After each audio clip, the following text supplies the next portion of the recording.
Alright everyone, as you can see there's a new recording setup. It's not entirely done. I got a new desk because the old one wasn't big enough. It was getting old and kind of fucked up. So I got one of those like L-shaped ones with the tempered black glass that look really cool. Obviously the background's not done yet. The Ouroboros will be off to the side. That has to be visible in all my videos. But for today it's like preliminary. Flag's going to stay where it is, and then of course the YouTube play button, the BitChute award have to be propped up so people can see those too. We got to talk about the Republican Party because right now what's happening is that they finally got mad in the latest round of polling, regardless of what Nate Silver says, because he's fucked up. At least in the Senate, looks to heavily favor Republicans. Several polls have come out showing that people in I believe Nevada and Tennessee, it looks like the Republicans are pulling forward. To the point where they might gain like a net 4 seats in the Senate or some insane number. Now, if the Republicans manage to come out smelling like a rose in the Senate, it really doesn't matter if they lose the House. The Democrats will crow about it, but then their constituents will be like, oh my God, Trump still has the Senate. Here's the thing, though. Can the Republicans hold on to that ire, that anger, through the midterms, thus driving potentially higher turnout, better results for Republicans? Or the other part is they have, some better polls coming out. The demoralization, I think, that they felt, if that goes away, maybe they simply become more enthusiastic. But are either of these things actually going to happen? That remains to be seen. You've still got, about a month till the election. That's a long time to keep up for the right wing, for the Republicans, especially since their party is dominated by cowards like Mitch McConnell. It's very difficult to keep up that energetic excitement. Whereas with the Democrats, they've done the hashtag resist bullshit now for 2 years running, non-stop, no problem. Only small segments of the party, and I think mainly like blue-collar workers who are seeing the economy improve. We'll have to talk about the Dow later because that's a funny one. I think they may have sort of gone home and hanged up their protest signs. The rest are in a perpetual protest mode. That is, it doesn't matter if the economy is going well. It doesn't matter if our foreign policy has been improved, I think, in an objective measure. None of that matters. Trump is just a bad person. We believe this because we were told this by a bunch of millionaires and billionaires and by multi-billion-dollar corporate entities. So we're going to resist because, somehow listening to the establishment is now the new resistance. Sort of like an anti-hippie movement.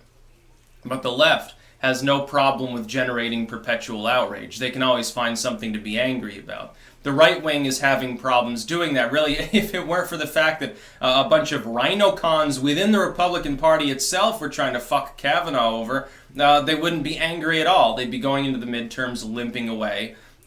They might, have lost the Senate. Now it's looking less and less like that'll happen. When we look at these races, I see something else, and nobody's talking about it. Look at the race between Feinstein and De Leon if you want to see a microcosm of the Democratic Party's fundamental issue.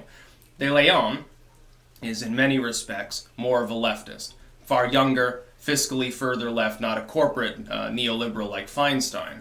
Feinstein, who was handily out ahead by an enormous margin, it's closer now. It's within, I think, 10 points.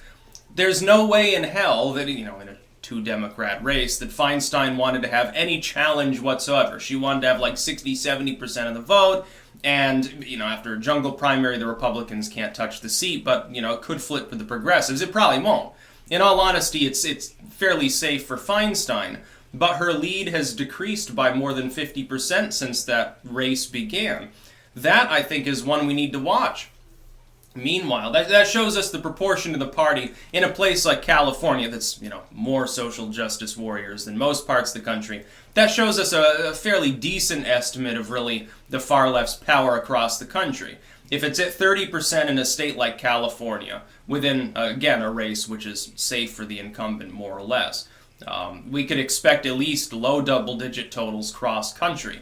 That's a proportion of the party, a very powerful portion of the electorate, and the most vocal part of the electorate that is the most angry, thus will knock on doors and go fundraise and do everything else at higher levels.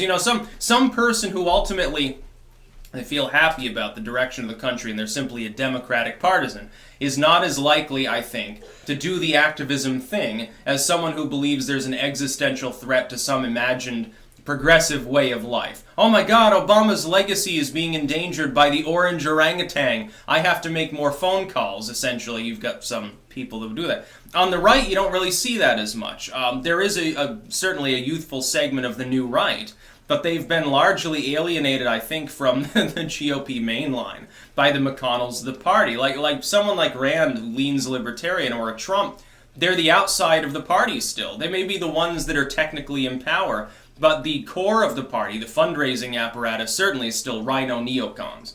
That's fundamentally it. Those individuals can't make anyone excited. They can't even make Republican partisans excited. You get normal turnout, maybe slightly depressed turnout. Here's the thing, though. There's still one thing that we have to ask ourselves. Do we believe that the polling is potentially systemically wrong? To some degree. I think yes. I think it is underestimating Republican support. However, part of the reason why the polls were so wonky in 2016 was not only was there sampling issues, which I think you still largely have, maybe at a lower level, but they're still, in some of these polling firms, they're fairly obviously still there. It's systemic. When you have a poll that's 5-6 points below the aggregate regularly, can be a problem. Not only did you have that, but you had a turnout differential, the sort of hidden Trump vote. That wasn't really hidden, but it was discounted and not really analyzed properly. The latter I don't think that you have, because you have less fervor in an off year, a midterm election, even though Republicans for some cycles have done better in midterms turnout-wise than the Democrats. Both sides are lower than in a general election that involves the presidency, because that national race captivates the attention more, holds it more easily. You see it in the lead up till 2020. The media, like a week ago, had a story, we need to sort of huddle and figure out how we're going to deal with Trump through the 2020 election, as though they were going to try to starve him from oxygen. You can expect them to try to do that while attacking the alt media for fixating or obsessing, in other words, for actually conducting journalism. It'll be very funny. But we'll see. We'll see if over the next roughly month, the Republicans can take the anger, I think, or maybe fear of socialism that they've encapsulated now, which is shooting them ahead in some of the Senate polls, and actually maintain that competitive edge by being angry. Because right now, the Democrats are obviously worried about that fact. They think it'll be a problem. That's why you have Eric Holder and Hillary Clinton coming out in the same 24-hour period to talk about why political violence and intimidation are a good thing, sort of going full-on Maxine Waters. Again, very dangerous game. The corporate neoliberals had cast Trump off as he's off his rocker, he's involved with intimidation, with violence, with third world style politicking. What are the Democrats doing right now? They're falling into the Trump trap because they're advocating the same thing they've projected off on Trump, even though he never actually advocated those things. But they are. That's going to become a little bit of a problem for them. I think the fervor of the far left increases. Some of the corporate neoliberals, I think, will say to hell with the Democratic Party. I think this may be part of a long-term Trump strategy, so we'll see what happens. That's about all. Peace out.